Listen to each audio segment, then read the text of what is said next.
원래 3절까지였는데 4절까지 보도록 하겠습니다. 저와 여러분이 교독을 하도록 하겠습니다. 제가 1절을 읽고 여러분이 2절을 읽도록 하겠습니다. 자녀들아, 주 안에서 너희 부모에게 순종하라. 이것이 옳으니라. 내 아버지와 어머니를 공경하라.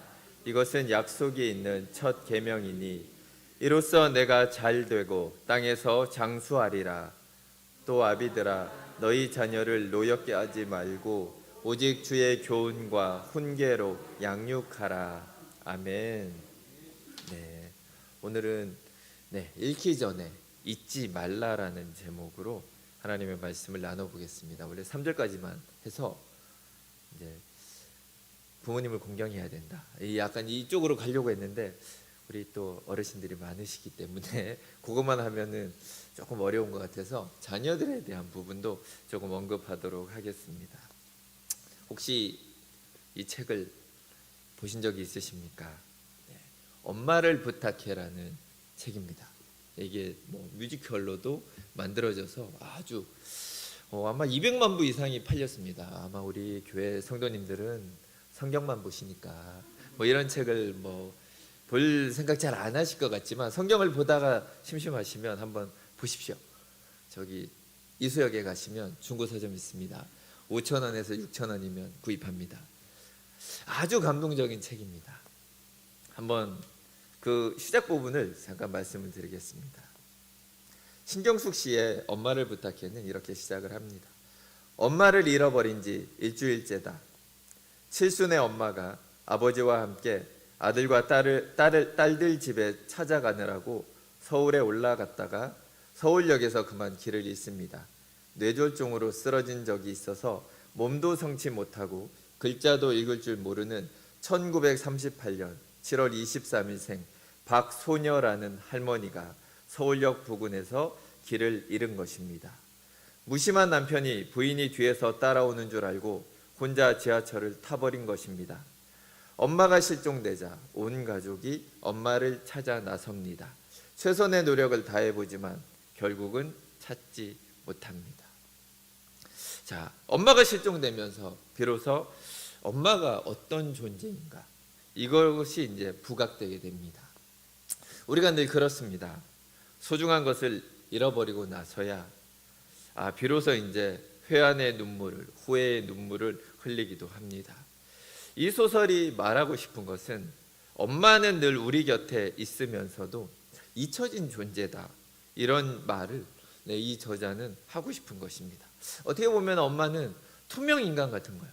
언제나 옆에 있는 것 같은데 우리의 이 기억 속에서는 잊혀져 있는지 없는지 모르는 그런 존재라는 것입니다. 자, 우리도 언젠가는 이 소중한 부모님들을 영영 잃어버릴 수밖에 없음을 알고 있습니다. 그래서 있을 때 잘해, 이런 말처럼 우리가 있을 때 잘해야 되지만 사실 그렇게 안 됩니다. 잘 안 되죠. 정말 우리가 부모님을 잃어버리지 않으려고 아무리 노력해도 그거는 우리가 할 수 있는 것이 아닙니다. 그것은 하나님의 손에 맡겨진 것이고, 하나님의 때가 되면 우리의 부모님을, 또한 이미 아마 여러분의 부모님을 이미 모시고 가셨겠죠. 천국으로 데리고 간 그런 분들도 많이 계실 것 같은데 우리가 할 수 있는 게 없다라는 거죠. 하지만 우리가 할 수 있는 것은 그분들이 옆에 계실 때 잊지 않고 살아가는 것, 이것이 우리가 할 수 있는 부분이고 또한 우리가 해야 되는 부분입니다. 저는 오늘 에베소서 6장 1절에서 3절을 중심으로 우리 인생에서 제일 중요한 부모님들을 어떻게 하면 잊지 않고 살아갈 수 있을까, 이런 부분에 대해서 한번 방법을 여러분에게 나누기를 원합니다. 그래서 이 말씀을 좀 보시기 전에 우리가 먼저 좀 큰 숲을 봐야 돼요. 이 에베소서 6장 1절에서 이 3절, 4절까지의 말씀이 도대체 어디에 들어가 있는지 우리가 좀 이거를 보면서 하나님이 우리에게 보여주고 싶은 그 깊은 뜻을 좀 찾아볼 필요가 있습니다. 성경 본문의 의도를 우리가 잘 파악을 하려면 전체를 좀 보셔야 돼요. 예를 들어 보겠습니다. 자, 우리 한 집사님 아들이 공부를 열심히 해서 미국으로 유학을 가서 좋은 직장을 구했습니다. 참 대단하죠, 그죠? 자, 그런데 또 다른 집사님 아들이 있습니다. 부모님 말을 무지 안 듣고 게임만 하다가 부모님 지갑에 돈도 훔쳐가고 혼을 내니까 가출까지 해버렸습니다. 참 대단하죠. 네. 두 아들이 참 다 대단합니다. 하지만 우리가 알죠. 이 참 대단하다의 의미가 다르다. 첫 번째 아들과 두 번째 아들은 완전히 다른 의미로 이 참 대단하다라는 표현이 사용되고 있습니다. 그래서 오늘 본문도 그냥 이 몇 구절만을 딱 보면은 와닿지가 않습니다. 아, 이게 정말 원하는 게 어떤 건지, 그냥 열심히 공경하라는 얘기인가? 이렇게 볼 수도 있지만 더 큰 틀에서 성경이 이 앞부분과 뒷부분이 얘기하는 것까지 보신다면은 아, 이 본문이 얘기하는 게 이런 거구나. 이거를 좀 더 쉽게 우리가 알 수가 있습니다. 그럼 표를 하나 같이 보도록 하겠습니다. 네, 먼저 5장 15절에서 21절을 보시면 성령의 충만함을 받으라가 나옵니다. 그리고 나서 이 성령의 충만함을 받으라가 끝나자마자 5장 22절에서 33절까지는 아내와 남편의 관계에 대해서 설명을 합니다. 어떻게 해야 되는지, 부부들이. 그리고 나서 그 다음에 나오는 게 오늘 본문, 부모와 자녀의 관계는 어떻게 해야 되는지가 나옵니다. 이것이 끝나고 나면은 다시 6장 5절에서 9절에서 그럼 종과 주인의 관계에서는 우리는 어떻게 해야 되는지가 나오고 나서 뒷부분에는 더 재밌는 게 나옵니다. 네, 여기에는 쓰지 않았지만 사탄을 대적하는 방법에 대해서 뒤쪽에서는 언급을 합니다. 그래서 전신갑주를 취하라는 것이 뒤쪽으로 나옵니다. 그러면 성령에 대한 부분이 등장을 하고 뒤에서는 다시 사단을 대적하기 위해서 전신갑주를 취하라는 게 앞거리를 막고 있어요. 그러면서 중간에 나오는 게 부부관계, 그리고 부모와 자식과의 관계, 그리고 나서 종과 상전과의 관계, 이거를 좀 더 넓게 풀어가시면 직장에서 우리는 어떻게 살아갈 것인가에 대해서 풀어가고 있다라고 보시면 됩니다. 자, 쉽게 얘기하면은, 자, 이 부부를 사랑하는 거, 그리고 나서 부모님을 공경하는 거, 종과 주인과의 관계에서 내가 어떻게 직장에서 생활을 할 거냐가 결국은 성령 충만의 결과라고 에베소서는 우리에게 말해주고 있습니다.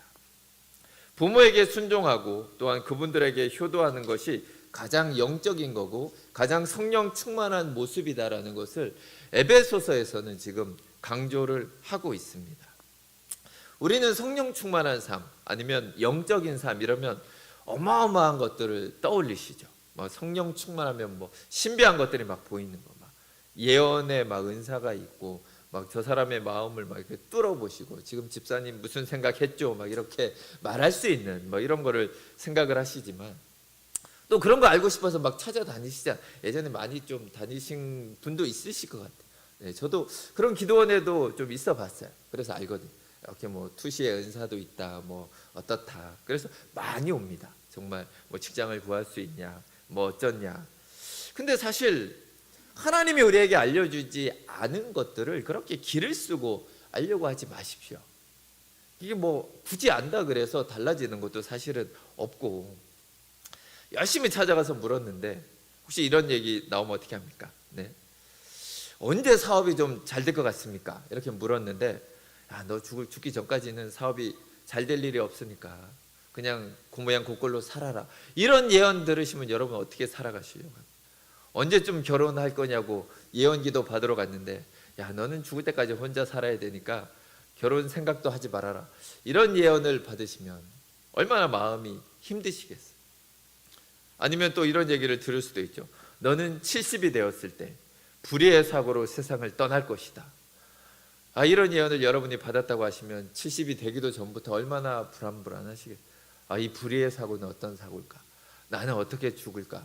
막 이런 생각하면서 하루하루를 살 수가 없습니다. 근데 궁금하죠, 우리는. 그래서 오늘의 본문은 사실은 그런 것들을 얘기하는 게 아니라 사실 신앙은 이런 것입니다. 우리가 모르는 것들이 있어요. 알지 못하는 부분들을 믿음으로 채우면서 가는 게 신앙의 여정입니다. 하나님은 가르쳐주지 않습니다. 내일 무엇이 일어날지. 그러니까 예수님이 언제 오신다라는 것도 우리한테 얘기를 안 해주세요. 그냥 오늘 올지 내일 올지 그냥 모르지만 그 모르는 그 빈 공간을 믿음으로 채우면서 살아라. 이것이 하나님이 우리에게 주신 은혜이고 우리가 또한 이 땅을 믿음의 삶을 살아가는 비결이라는 것입니다. 오늘 성경은 결국 성령 충만하고 영적으로 가장 깊은 사람은 다른 것이 아니라 평범하고 매일같이 반복적으로 마주하는 일상의 삶 속에서, 가정에서, 직장에서 어떤 삶을 살아갈 것이냐를 우리에게 요구하고 있다라는 것입니다. 결국 가정 안에서 남편과 아내가 자기가 해야 되는 그 역할들을 잘 감당하는 것이 성령 충만한 모습입니다. 또한 부모님을 하나님 다음으로 공경하는 것, 그것이 성령 충만한 삶의 특징이고, 자녀들을 하나님의 말씀으로 제대로 교육하는 것이 성령 충만한 모습입니다. 또한 아랫사람을 귀하게 여기고 인간적으로, 인격적으로 대우해 주는 것, 이것이 성령 충만한 그리스도인들의 모습입니다. 갑질을 하지 않는 것, 이것이 성령 충만한 그리스도인들의 모습이라고 에베소서에서는 우리에게 정확히 얘기를 해주고 있습니다. 이렇게 보면 한국교회의 문제들이 많이 있습니다. 우리는 너무나 많은 것들을 거룩한 것, 거룩하지 않은 것, 이렇게 나눠놓고 살아왔습니다. 그리고 교회에서 특히 이런 부분들을 너무 강조하다가 싸움이 일어나기도 하고 때로는 서로 얼굴을 붉히기도 한다라는 것. 사실 교회는 훈련소와 같은 곳입니다. 여기에서 열심히 훈련을 받는 거예요. 그리고 우리가 싸워야 되는 곳은 세상이라는 거예요. 가정에서, 그리고 직장에서 내가 하나님의 사람으로서 성령 충만한 모습으로, 결국 좀 전에 얘기한 지극히 기본적인 것들을 지키면서 살 수 있느냐, 이것이 하나님이 우리에게 원하시는 것이고 또 우리가 그렇게 살아내야 하는 것입니다. 결국 우리의 신앙의 깊이를 우리의 자녀들이 인정을 해줘야 된다는 거죠. 우리 부모님은 정말 믿음이 좋다, 정말 우리 부모님은 하나님을 믿고 있고 나도 우리 부모님을 따라서 하나님을 섬기고 싶다라는 고백이 나와야지 우리가 성령 충만한 삶을 살아가고 있다라고 여러분이 믿으시면 됩니다. 결국 교회에서는 계속해서 이런 것들을 훈련해 주는 것입니다. 근데 여기에서 내가 아무리 막 새벽 예배 열심히 하고 아무리 열심히 봉사하고 헌금을 많이 한다 할지라도 집에서 인정받지 못하고, 그리고 또한 직장에서 그리스도인으로서의 인정을 받지 못한다라면 우리는 우리 자신을 돌아봐야 된다는 거죠. 내가 성령 충만한 삶을 못 살고 있구나. 내가 생각하는 성령 충만과 하나님이 원하는 것은 다르구나. 이런 부분을 깨달을 수가 있다라는 것입니다. 하지만 이런 것들은 안 하고 맨날 용한 목사님들만 찾아다니고 기도원만 찾아다닙니다. 신령한 집회가 있으면 이런 데 가려고 하는데, 하지만 해 아래 새 것이 없습니다. 아무리 그런 데 쫓아가고 막 기도받고 뒤로 자빠지고 아무리 해도 안 바뀝니다. 여전히 우리의 모습은 그대로 내 삶 속에 나는 어떤 아버지고 어떤 어머니고 또한 어떤 자녀인지, 그거에 대한 답을 우리 스스로는 해야 된다는 것입니다. 예전에는 이 강대상은 아주 거룩한 곳이었어요. 아무나 올라올 수가 없습니다. 그죠? 저도 어렸을 때 친구들하고 막 이렇게 막 술래잡기 하다가, 잡기놀이 하다가 강대상에 올라왔다가 저희 어머님한테 어마어마하게 혼이 났습니다. 네가 집안을 망하게 하려고 거기를 올라간다 이래가지고 엄청 혼난 적이 있어요. 그래서 여기 올라가면 뭔가 큰일이 나나 보다, 여기는 하나님이 살고 있나 보다, 여기가 뭐 하나님이 뭐 벼락을 치거나 뭐 이러던타라고 생각을 했어요. 제가 80년대 이때. 하지만 지금은 대부분 아마 그렇게 생각하지 않으실 거예요. 뭐 크리스마스 행사하고 하면서 이거 다 밀어버리고 여기에서 춤추고 막 이래도 벼락 맞는 사람도 없는 것 같고, 그죠? 하지만 예전에는 거룩했어요. 여기 강대상 아무나 청소 못합니다. 아주 제일, 그죠, 권사님 중에 최고, 이런 분만 여기 아주 거룩한 수건을 가지고 그 누구도 손댈 수 없는 이 거룩한 강대상. 그리고 나서 이거를 계속 닦다가 이제 내가 늙어서 도저히 안 되겠다 이럴 때 가장 아끼는 후배 권사님에게 이 거룩한 수건을 물려주면서 내가 강대상 열심히 닦아서 우리 가족이 잘 되고 내가 잘 되고, 이 간증을 하시면서 딱 갑옷처럼 넘기시는 있었어요. 그죠?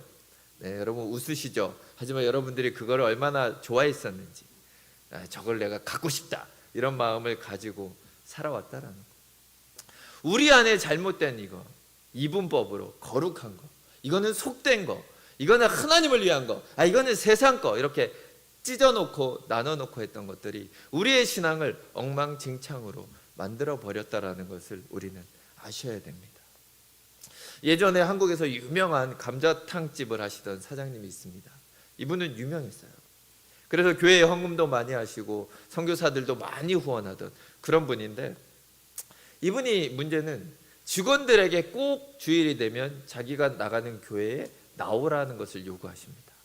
그러니까 처음에는 어쩔 수 없이 나갔는데 점점 이제 불평을 합니다. 투닥투닥. 우리 일요일도 없다. 쉬지도 못한다. 믿지도 않는데 나는 왜 교회를 나가야 되지? 이러면서 점점 불만들이 나온다라는 거예요. 과연 이것이 전도일까요? 내가 사장이니까 직원들을 교회 나와라, 아니면 자른다, 이렇게 이제 협박하면서 뭔가 믿음이 좋은 것처럼 보이지만 어쩌면 불신자들에게 온갖 욕을 먹으면서 내가 저 인간 때문에 교회 다니지 않는다, 내가 저 집사 때문에 교회 안 나가겠다, 이런 결단과 결심을 하는 사람들이 있다면 그 책임을 하나님 앞에서 어떻게 질 수 있을까요? 차라리 전도를 사장의 권위로 하는 게 아니라 정말 전도하려면 월급을 더 주고 다른 어떤 회사보다 더 많이 주면서, 아니면 복지를 더 주고 휴가를 더 많이 주고 이런 쪽으로 한다라면, 정말 이 사람들이 감동이 된다라면 나도 저 사장님의 하나님을 믿고 싶다라는 그런 마음이 들지 않을까 한번 생각을 해봅니다. 제가 지금까지 한 얘기가 뭐냐면 성령 충만한 삶이 다른 게 아니다라는 거죠. 가정 안에서, 또한 직장 안에서 정말 하나님을 섬기는 것이 어떤 것인지 본이 되는 삶을 사는 그 사람이 바로 성령 충만한 사람입니다. 자, 그래서 오늘 제목이 조금 이제 가물가물하실 것 같은데, 자, 이게 잃기 전에 잊지 말라. 네, 잃어버리기 전에 우리가 잊지 말고 해야 되는 이것을 위해서, 그래서 제가 오늘 나누고 싶은 거는 부모를 공경해야 된다라는 부분입니다. 이 부모 공경을 이런 큰 숲에서 보니까 이제 한 나무예요. 아까 얘기한 것처럼 부부 관계가 나왔고, 그리고 이 부모와 자녀와의 관계가 있고, 또한 직장에서 어떻게 생활을 해야 되느냐가 나무들이 거기에 자라고 있는 거예요. 숲 안에서 성령 충만한 삶이라는 이런 숲 속에서 이 나무들을 우리는 한 그루 한 그루 보게 되는데, 오늘은 그럼 부모님을 어떻게 공경할 것이냐, 그리고 어르신들이 많이 계시니까 그러면 내가 죽기 전에 이 자녀들을 그럼 또 어떻게 대할 것이냐, 이 부분도 한번 고민해 보도록 하겠습니다.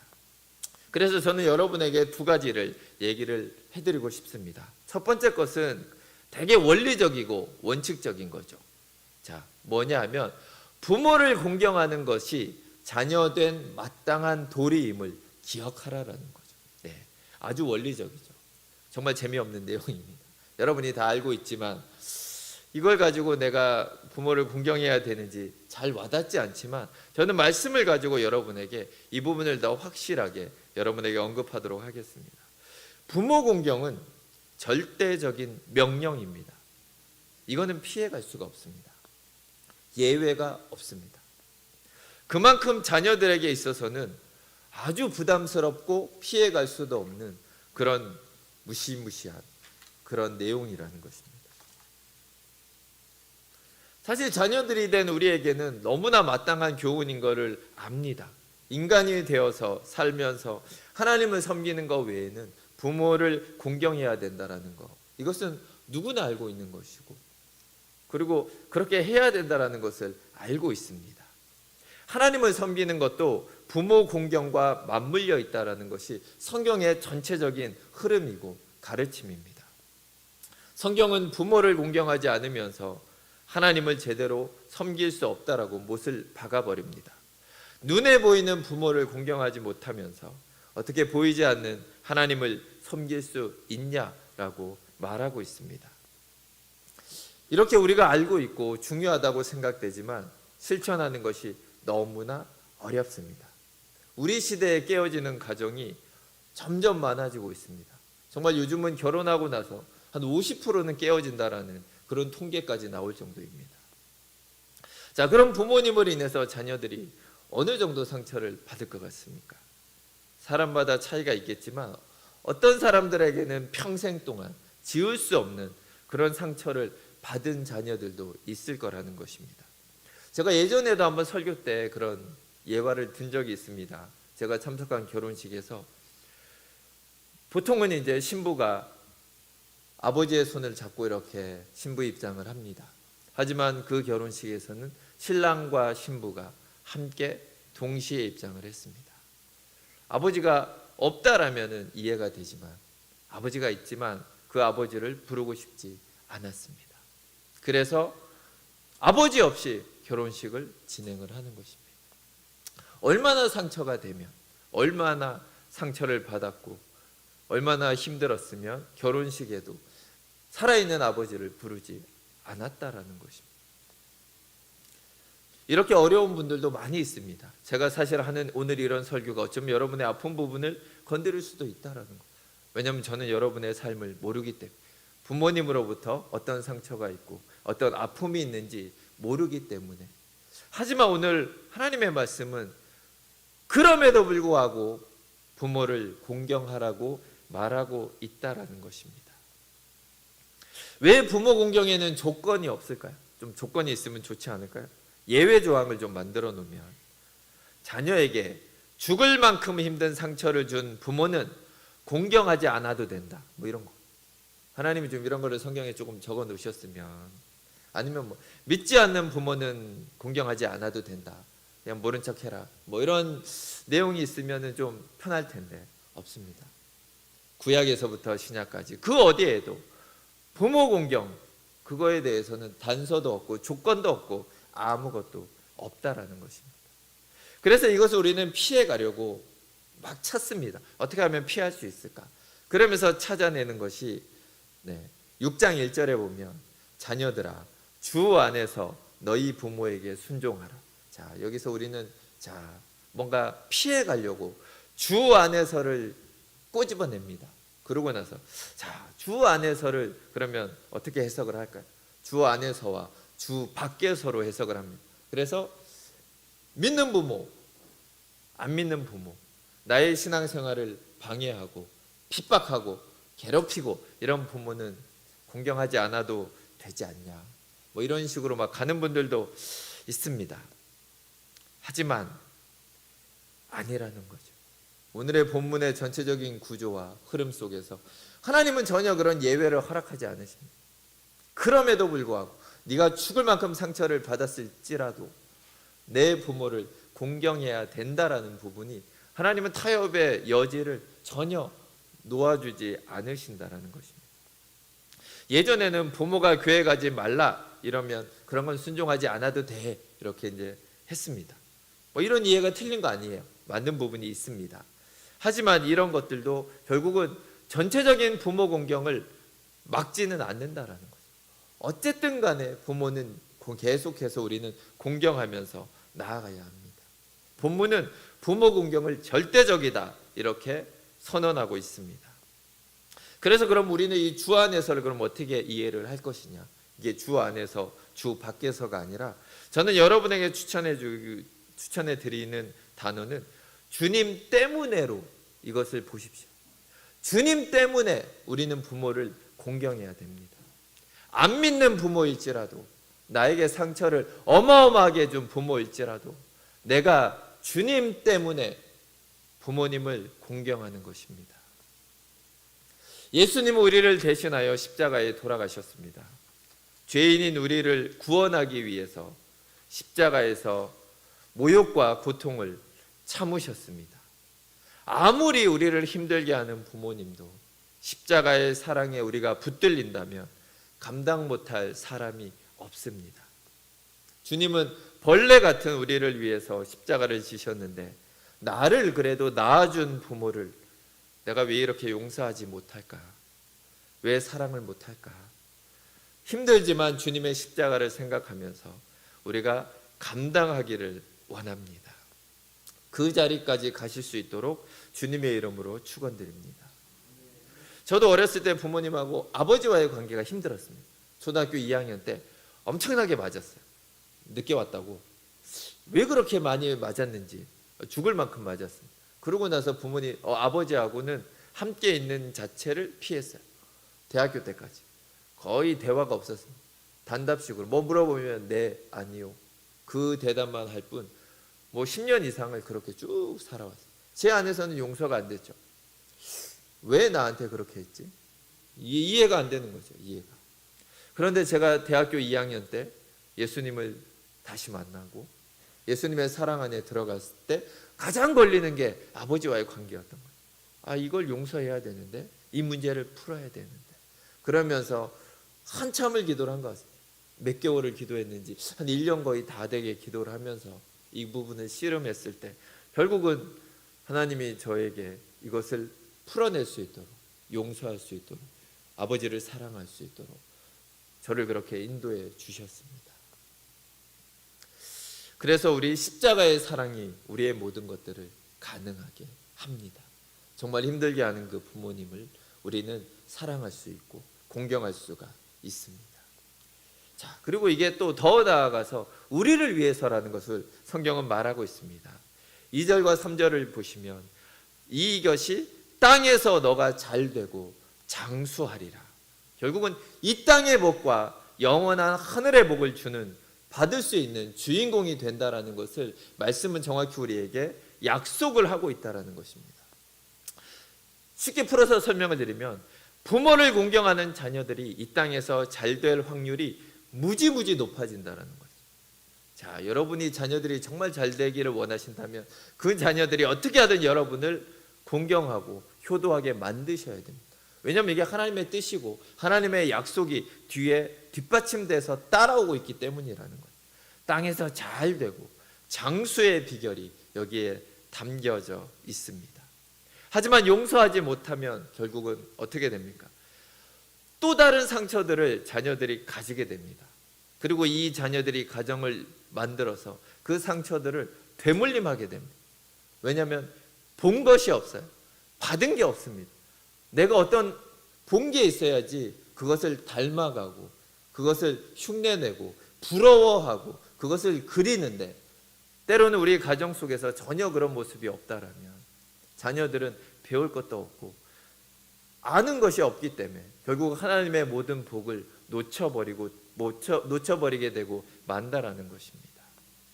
그래서 이것은 내가 먼저 부모를 공경할 때 결국 우리 자녀들이 우리의 모습을 통해서 또한 복을 받게 되는 비결이라는 것을 우리는 알아야 됩니다. 자, 이제 이론적인 것을 말씀을 드렸습니다. 피해갈 수 없다. 이것은 하나님의 절대적인 명령이고 또한 이렇게 했을 때 하나님의 복이 우리에게 임한다라는 것을 제가 여러분에게 설명을 했습니다. 그렇다면 이제 실제적인 방법, 두 번째로 그럼 어떻게 하면 좋겠냐? 아무리 해도 까먹는데. 그래서 두 번째 것은 만약에라는 가정, 만약에라는 생각을 계속하면서 살라라는 것이. 만약에. 어떤 만약일까요? 어떤 만약에.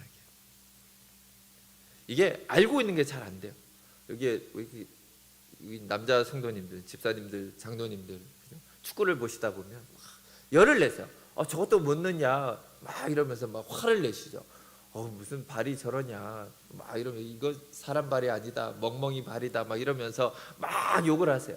하지만 우리가 정말 그 경기에 뛴다라면 그 사람보다 뭐 100배 1000배는 못할 거예요. 하지도 못하는데 우리는 말은 엄청 잘한다라는 거예요. 내가 했으면 저건 반드시 넣었다, 저걸 놓치냐. 마찬가지라는 거죠. 부모를 공경한다라는 게 말은 너무 쉽다라는 거죠. 근데 이게 안 돼, 잘 안 된다라는 거예요. 그래서 제가 여러분에게 드리고자 하는 게 만약에라는 가정을 항상 하면서 살아가라는 거예요. 만약에 우리의 부모님이 오늘 돌아가신다라면 내가 어떻게 할 거냐라는 거예요. 만약에 부모님이 오늘이 마지막이다. 그렇다면 내가 이 예배가 끝나고 나서 어떻게 할 거냐라는 거예요. 전화를 할 수도 있고 찾아갈 수도 있고. 하지만 우리는 뭐 부모님이 뭐 아직 건강하신데 그러다 갑자기 가신다라는 거죠. 갑자기. 그리고 병원에서 막 고통을 받고 계신데도 우리는 우리 안에서 괜찮아지시겠지. 회복되실 거야. 이런 반대로 생각을 해요. 반대로. 잃어버릴 거는 생각하지 않고 반드시 잃게 됩니다. 반드시 잃어버려요. 근데 우리는 잃어버린다라는 생각은 안 하고, 아니야, 계속 내가 가지고 있을 거야, 내가 계속 붙들고 있을 거야 라는 생각을 하면서 그냥 내가 하고 싶은 것들을 한다라는 거예요. 계속 우리는 희망 회로를 돌립니다. 잘 될 거야, 다 좋아, 다 좋아 이러면서 최악의 상황을 피하려고 하지만 반드시 그 최악의 상황은 우리에게 돌아옵니다. 우리는 언제나 그 상황을 생각하고 계셔야 돼요. 우리가 이 땅을 떠나는 날이 될 수도 있어요. 우리가 나이가 지긋하신 우리 권사님들, 장로님들, 내가 이 땅을 오늘 만일 떠난다라면 자녀들한테 어떻게 하지? 불만이 있어요. 자녀들이 효도 안 하잖아요. 공경도 안 하고 막 전화도 안 하고 용돈도 안 주고 막 이러면 막 화가 나고 막 이래서 투덜거리고. 저희 장모님도 며칠 전에 그러세요. 발이 아프다고 전화가 왔어요. 그래서 발이 왜 아프냐고 갑자기 그랬더니 딱 그러시죠. 죽을 때가 돼서 그래.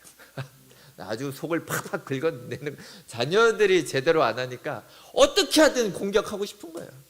죽을 때가 돼서 내가 지금 허리가 아프고, 죽을 때가 돼서 내가 지금 발이 아프고. 발은 안 아팠는데요, 허리는 자주 아프셨는데. 섭섭한 거죠. 섭섭. 우리는 생각을 해야 됩니다. 우리 부모님이 만약에 오늘 천국으로 가신다면 나는 오늘 어떻게 할 거냐? 내가 오늘 만일 천국으로 간다면 내 자식들에게 내가 오늘 어떻게 할 거냐? 막 통장에 꼭꼭 감춰놓고 내가 죽은 다음에 아무도 못 찾게 막 이렇게, 그렇게 하지 마시고, 오늘 내가 죽는다라면 내가 자녀들에게 어떻게 할 거냐? 하나님의 말씀은 분명히 합니다. 자녀들을 하나님의 교훈과 훈계로 양육해라. 이것이 4절의 말씀에서 우리 어르신들에게 하나님이 주시는 명령입니다. 만약에라는 것을 잊어버리면 순간 닥쳐버릴 때 우리는 후회하게 됩니다. 후회의 눈물이 하염없이 흐르는데 돌이킬 수가 없다라는 거죠. 끝났거든요. 끝났습니다. 모든 것이. 제가 중국에 선교사로 있을 때 갑자기 어느 날 어머님한테 연락이 왔어요. 그래서 무슨 일이 있냐 이랬더니 아버지께서, 저희 아버님이 심근경색으로 119에 실려가서, 저희 동네는 이제 제가 태백에 있습니다. 집이 좀 시골이죠. 태백. 그래서 거기서는 수술을 못 한다. 그래서 다시 119를 타고 한 2시간 원주까지 가서 수술을 하고, 그래서 회복 중에 계시다. 이렇게 이제 전화를 하셨더라고요. 그래서 제가 그럼 좀 미리 연락을 하시지. 벌써 며칠 지났거든요. 왜 빨리 연락을 안 했냐 그랬더니 부모님이 그런 얘기를, 어머님이 이런 얘기를 하세요. 어차피 못 올 텐데, 이 얘기를 하세요.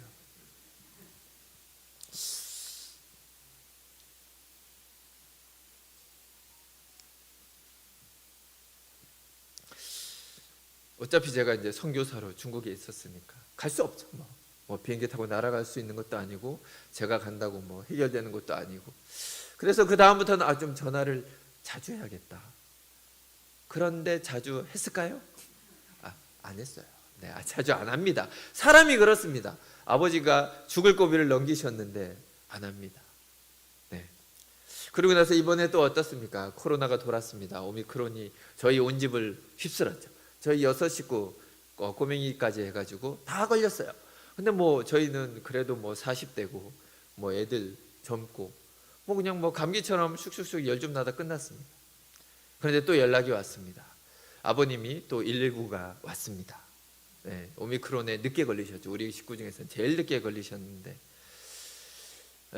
이게 태백에서는 또 이제 오미크론이 이게 심하니까 병원으로 안 데려가는 거예요. 왜냐하면 격리할 수 있는 병실이 없다라는 이유로. 그래서 119에서 이렇게 계속 응급조치만 와가지고 하면서 결국은 당이 떨어진 거예요. 당뇨가 있었는데 당이 떨어지니까 그냥 혼수 상태로 바로 이렇게 쓰러져 버리신 거죠. 그래서 당 또 막 주사를 놓고 해가지고 이제 좀 정신을 차리셨어요. 또 이런 일을 이제 겪게 됩니다. 제대로 못 살다가. 그리고 나서 다시 깨닫죠. 만약에 오늘 가시면 큰일 나겠다, 이렇게 살면. 그래서 그 다음부터는 그래도 연락을 자주 합니다. 그래도 최소한 일주일에 한 번은 연락을 드리고, 가능하면 좀 찾아뵈려고 하는데 쉽진 않아. 저희가 꼬맹이들까지 막 있으니까 혼자서라도 막 가고 싶은데 뭐 어린이날은 또 애들 챙겨야 되고 막 이래서 이제 못 가게 되더라. 마음은 있는데 잘 안 되는 그런 상황입니다. 자, 만약에 여러분의 부모님이 오늘이 마지막이라면 오늘 여러분은 무엇을 하실 것입니까? 부모님을 어떻게 효도하면서 그 가슴에 이게 묶여 있는 그 상처들을 용서하지 않고 마지막을 맞이할 수도 있다라는 거죠. 계속 미루다가 내가 받았던 상처들 계속해서 미루다가 어쩌면 부모님이 먼저 이 땅을 떠나버릴 수도 있다라는 거죠. 자녀들에게 상처받은 것들이 우리 어르신들한테는 있을 수 있다라는 거예요. 섭섭했던 걸 그거를 죽기 전에 풀기는 풀어야 되는데 라고 미루다가 어느 날 그냥 의식이 없어질 수가 있다라는 거죠. 사람을 알아볼 수 없는 그런 상황이 올 수도 있다라는 것입니다. 그럼 우리는 그날이 오기 전에 만약에 내가 오늘 떠난다면 내가 우리 자식들에게 이 얘기는 꼭 하고 떠나야겠다. 그런 것들을 준비하시고 또한 빨리 그런 부분들을 나누시기를 원합니다. 우리가 정말 가정 안에서 내가 아버지로서 또한 어머니로서 또한 자녀로서 나의 위치를 지켜내는 것이 그것이 성령 충만한 삶의 모습입니다. 그것이 전부라는 거죠. 성경은 우리에게 얘기하는 게 성령 충만한 게 물론 은사가 나옵니다. 여러 가지 은사가 나오지만 결국은 성경이 강조하는 것은 성령의 열매는 그게 아니다라는 거죠. 성령의 열매는 결국 우리의 삶 속에서 나오는 거라는 거죠. 사랑과 희락과 화평과 오래 참음과 이런 모든 것들은 삶에서 맺혀지는 열매라는 것을 성경은 말해주고 있습니다. 그래서 그것을 위해서 우리는 우리의 삶의 터전에서 우리의 가정에서 또한 우리의 직장에서 내가 하나님의 아들로서 하나님의 딸로서 어떻게 살아갈 것인지 그거에 집중하시면서 우리가 마땅히 행할 것을 마땅히 행하면서 하나님으로부터 또한 사람들로부터 칭찬받는 우리 귀한 성도님들이 되시기를 주님의 이름으로 기도드립니다. 함께 기도하겠습니다. 하나님 아버지 감사합니다. 정말 성령 충만한 삶이 어떤 능력이 나오고 은사가 가득한 것이라고 생각했지만 하나님의 말씀은 그런 것보다 더 강조하고 있는 것이 우리의 삶의 자리에서 우리에게 맡겨진 역할들을 잘 감당하는 것이라고 오늘의 본문은 우리에게 말해주고 있습니다. 우리의 잘못된 생각들을 내려놓게 하시고 하나님이 정말 원하시는 것 그것을 이루어내는 우리 동작중앙교회의 성도님들 되게 하여 주시옵소서. 하나님 우리 자녀된 성도님들은 부모님들을 더욱더 공경하게 하여 주시옵소서. 또한 그 모습을 통해서 또한 우리의 자녀들이 또한 부모를 공경하며 이 땅의 복과 하늘의 복을 누리게 하여 주시옵소서. 또한 이제 어르신들은 또한 자녀들을 하나님의 말씀으로 양육하며 이들을 섬길 수 있게 하여 주시고 하나님이 부르는 그날까지 자녀들을 사랑하며 그들을 품을 수 있도록 하나님이 함께하여 주시옵소서. 감사드리며 예수 그리스도 이름으로 기도합니다. 아멘.